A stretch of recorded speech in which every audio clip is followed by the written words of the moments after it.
Hello दोस्तों, इस video में बात करते हैं स्मार्ट टेक्निक की। स्मार्ट टेक्निक स्क्रिप्ट राइटिंग में कई तरह से काम करती है।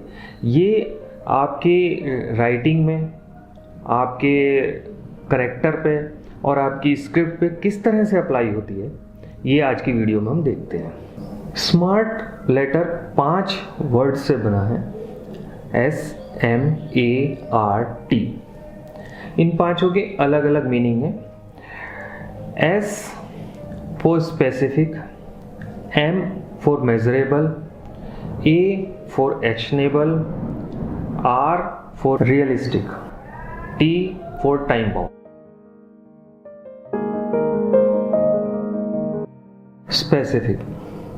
स्पेसिफिक का मतलब यह है कि आपका जो एक्शन है वो बिल्कुल स्पेसिफिक, प्रोजेक्ट स्पेसिफिक होना चाहिए। उदाहरण के तौर पर मान लीजिए आप एक स्क्रिप्ट लिख रहे हैं या 2 स्क्रिप्ट अलग अलग लिख रहे हैं, तो आपको ये स्पेसिफिक होना चाहिए कि मैं इस स्क्रिप्ट में आज एक्ट 1 मुझे ख़त्म करना है, या इस स्क्रिप्ट में एक्ट 1 के बाद मुझे आज पहला सीन ज़रूर लिखना है, या आज मुझे इस स्क्रिप्ट को शुरू करना है।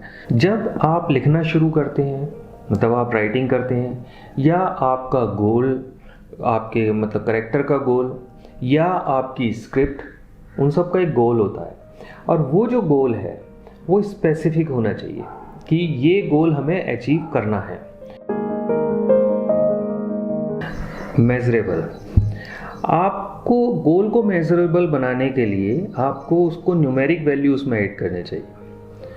उदाहरण के तौर पर आज मैं 5 पेज लिखूंगा, या आज मैं 30 मिनट इस सीन पर लगाऊंगा। तो जब आपका ये न्यूमेरिकल वैल्यू में होगा तो आप उसको इजीली मेजर कर पाएंगे। एक्शनेबल, आपका जो गोल है वो एक्शनेबल होना चाहिए। मतलब वो ऐसा नहीं होना चाहिए कि आपने एक बहुत बड़ा गोल रख दिया और वो आप एक्शन ले ही नहीं पा रहे हो उसके ऊपर। मान लीजिए आप कहीं काम करते हैं, आप सर्विस करते हैं, आपका कोई बिजनेस है और आप साथ साथ राइटर भी बनना चाह रहे हैं, तो आपके पास पार्ट टाइम में आपने लिखना है। मतलब ये है मेरा कि आपके पास टाइम कम है, तो उस टाइम अगर आपने गोल रख दिया कि 20 पेज पर डे मेरे को लिखने हैं, तो 20 पेज पर डे आप नहीं लिख पाएंगे, क्योंकि लिखने के लिए टाइम भी चाहिए ना, सोचने के लिए भी टाइम चाहिए। तो वो गोल जो है आपका एकदम एक्शनेबल हो जाता है, क्योंकि आप उसको पूरा कर ही नहीं पाएंगे और आप ये सोचेंगे अरे मेरे से हो नहीं रहा है, मैं फेल हो गया, मैं ये हो गया। इसमें नहीं घबराना चाहिए, आपको सिर्फ अपने गोल को जो है चेंज करना चाहिए। जो 20 पेज आप डेली लिखने की बात सोच रहे थे उसको आप घटाकर 4 पेज, 3 पेज, 2 पेज, कुछ भी कर सकते हो। जितना आपके पास टाइम है उसके हिसाब से आप उसको एक्शनेबल रखिए, और घटाना बढ़ाना आप उसे खूब आराम से कीजिए। रियलिस्टिक, आपका जो गोल है वो रियलिस्टिक होना चाहिए। मतलब आप ऐसा ना हो कि आपका जो गोल है वो रियलिस्टिक ही ना हो और आप उसके ऊपर लगे रहें। मैं आपको एक उदाहरण से बताता हूँ कि अगर मान लीजिए आप राइटर बनना चाहते हैं, आपको लगा कि भाई मैं अगर एक ब्लॉग भी लिखूं तो मेरी ज़्यादा पहचान बनेगी, मैं ज़्यादा लोगों के संपर्क में आऊँगा, मैं रोज़ सोशल मीडिया पर 20 पोस्ट करूँ, बार बार उसमें फ़ोटोज़ डालूँ, ये सब चीज़ें करूँ, तो मैं ज़्यादा लोगों की नज़रों में आऊँगा, मैं एक जल्दी फेमस हो जाऊँगा। अब इसको अगर आप रियलिस्टिक उस पर देखें पैमाने पर, तो आपको जो ब्लॉग पोस्ट, अगर मान लीजिए आपने 1000-1200 वर्ड्स की भी लिखी डेली एक पोस्ट, तो उसमें आपका टाइम जाएगा।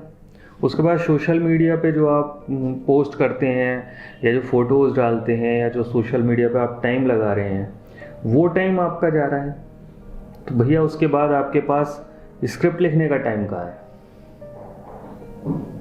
आप तो बस एक चक्र में फंस गए और आप उसी में घूमते रहेंगे। स्क्रिप्ट राइटर के नाते आपका नाम होना चाहिए ना। सोशल मीडिया पे आप इतने फेमस हैं, उससे क्या फ़र्क पड़ रहा है? आपका नाम स्क्रिप्ट राइटर के तौर पर होना चाहिए। तो जब स्क्रिप्ट राइटर के तौर पे आपको नाम चाहिए तो आपको स्क्रिप्ट लिखनी पड़ेगी। तो अभी आप अगर मान लीजिए उस तरह से जाते हैं तो वो आपका एक अनरियलिस्टिक हो गया।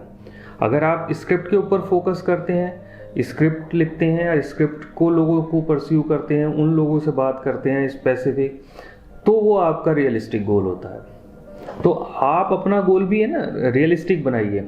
ये नहीं कि हर चीज़ के अंदर आप चले जाएं, हर चीज़ करने लगें, उससे कोई फ़ायदा नहीं है। आप सिर्फ स्क्रिप्ट राइटर बनना है, स्क्रीन प्ले लिखना है, स्क्रीन प्ले लिखिए, उसको सही लोगों तक पहुंचाइए। Time bound, set a time frame. जो भी आपका गोल है उसके लिए एक आपको टाइम फ्रेम सेट कर देना चाहिए कि मैं ये काम इतने टाइम में ख़त्म करूँगा। मान लीजिए आपको एक एक्ट 1 लिखना है, तो एक्ट 1 मैं इतने दिन में ख़त्म कर दूंगा, इतने टाइम में ख़त्म कर दूंगा। एक्ट 1 लिखने के बाद मैं नेक्स्ट सीन शुरू करने से पहले इतना टाइम लगाऊंगा, मैं इसको इस तरह से करूंगा, इतने टाइम में करूंगा। तो आज की वीडियो आपको कैसी लगी मुझे कमेंट में ज़रूर बताएं। मिलते हैं अगली वीडियो में, तब तक के लिए नमस्कार।